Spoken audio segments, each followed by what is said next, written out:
So I'm sure most of you guys saw that the Game Awards actually announced their nominees for Game of the Year, and I'm not gonna lie, I am not too mad about it. Okay, we're gonna go ahead and dive deeper into that. But if you guys didn't see the nominations, I'm gonna go ahead and throw them up on screen right now. Now there were some selections here that I 100% expected to be on here. Metaphor ReFantazio was one. Final Fantasy VII Rebirth is something that I was expecting to be on here, and Astrobot is also something I was literally 100% certain was going to be on here. I'm a little disappointed to see no Persona 3 Reload. I have been playing that after my playthrough on Metaphor ReFantazio, but I can kind of see why it didn't get nominated. Metaphor ReFantazio is a more original idea, and it's from the same developer, and it would be kind of crazy to give the same developer two Game of the Year nominations, but I'm not going to lie, I think Persona 3 Reload definitely should have been nominated on here. And let's go ahead and get into some of the controversial picks that I see people talking about. So we have Balatro, Black Myth Wukong, and Shadow of the Erd Tree, man. Okay, these are some pretty controversial picks, and we're gonna go ahead and go over each one. Let's go ahead and start with Balatro. No, I'm actually going to defend this one, okay? I think it's a fantastic game, and I didn't expect to see it in the Game of the Year nominees for this year. That is actually really awesome. It's an indie title, and for those of you guys who don't know, it's basically like a roguelite deck builder poker game. Like, that's like the best way to describe it. The gameplay loop is fantastic, and it's just a small little game that is just pure fun. Like, there's so much replayability here. You can put tons and tons of hours into it. From what I've heard, it looks really cool, and I'm all for video games being nominated for Game of the Year that are just pure video game fun. Not everything has to be basically an interactable movie to be nominated for Game of the Year, in my opinion. And I think Balatro, from what I've heard and from what I've seen and from what it sounds like, encapsulates that very well. It's just fun at the end of the day, and that's just what video games are. So I'm going to defend Balatro. I think if you guys are hating on this game, I think you're completely wrong. Okay, I don't think that Balatro is going to win Game of the Year. If it wins Game of the Year, that's going to be crazy. I don't think it's going to win Game of the Year. I think it'll definitely win some awards, especially in the indie department. But it is really cool to see it on here, and I'm going to defend this pick. I think this is a really good pick by the Game Awards to have this as a nominee. Okay, moving on, let's go ahead and talk about Black Myth Wukong. Okay, so I'm going to go ahead and preface this by saying I'm not too familiar with any of the controversy with Black Myth Wukong. Okay, I don't really follow like politics or whatever the controversy was behind it. Okay, whenever I'm looking at video games, bro, I'm looking at, is it fun, is it cool, whatever. And I'm not gonna lie, from my standpoint, Black Myth Wukong was a really good game, but I don't think it was top 6 this year. Okay, that could be super controversial, I know, and like I said, I don't know what's up with the controversy, bro, but like from a video game fun standpoint, just in my eyes, Black Myth Wukong was really good, but it was a little bit rough around the edges, and it had its issues, alright? I'm not going to sit here and say that this is a 10 out of 10 game. It's not, and I think the developers that made it know it's not, because this was like their first title, and that doesn't mean Black Myth Wukong is bad or it deserves like any less love that it gets. Like, that game is awesome in its own regard. It's really good. I just don't think it's top 6 this year, and I do think that there could have been something in this place, something in Black Myth Wukong's place. Like, I think Silent Hill 2, for me personally, was better than Black Myth Wukong. I think the Silent Hill 2 remake should definitely be here instead of Black Myth Wukong, and Silent Hill 2 remake should definitely be here in place of Shadow of the Erd Tree. We're gonna go ahead and get into that, but yeah, man, Black Myth Wukong, like, it's not a bad video game by any means, and this is like low-key one of my personal favorites from this year, but I'm just trying to be as like unbiased as possible. It has its issues, and it's not a perfect game like the community says. Okay, it's just not. I do love it, but I don't think it's top 6 this year. Now, moving on, let's go ahead and address the elephant in the room. Okay, Elden Ring, Shadow of the Erd Tree. Alright, man, oh man, I can already see people getting super upset at this, and I'm not gonna lie, I low-key am a little bit upset too. Now, I want to go ahead and say this. Shadow of the Erd Tree was awesome. Okay, like, so dude, if you guys have been a subscriber to this channel, I love Elden Ring, dude. Elden Ring is literally, it's probably one of the best video games of all time in my eyes. Okay, I know that's like a really popular thing to say and people are getting tired of hearing it, but Shadow of the Erd Tree is probably like low-key like one of the best DLCs or expansions of all time. The content that this added to the game was unreal. It was basically like the size of a standalone game. Okay, I get it, but it shouldn't be nominated for Game of the Year, just for the simple fact that it's a DLC, and in order to access it, you have to have Elden Ring. I don't think that that should qualify for Game of the Year, because even though it is still the size of a game and it's still, is the same quality as a standalone game, it shouldn't, you obviously have to buy it as an add-on. And I think that's just pretty misleading. I get that it's in like the terms or whatever for Game of the Year nominees, but I just don't think that that should qualify as Game of the Year. And listen, dude, like not Black Myth Wukong, Shadow of the Erd Tree was like one of the highlights of this year. All right, like I'm not knocking it. I'm not saying it was trash or anything. It was really good. It just kind of sucks because I feel like there was a lot of other games that could be filled by this spot.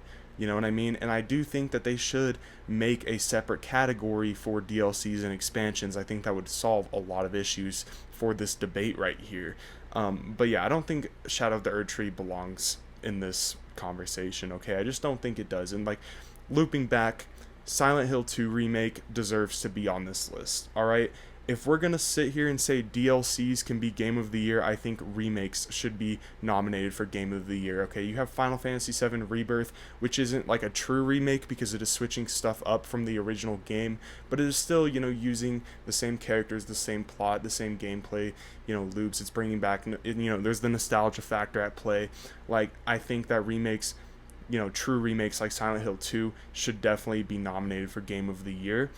Because Blooper Team did a great job with the Silent Hill 2 remake. That game is phenomenal. That is one of my highlights from this year, and I think it is an absolute crime that it is not on this list, and that Shadow of the Erd Tree gets to sit here and take up a Game of the Year nominee spot, okay?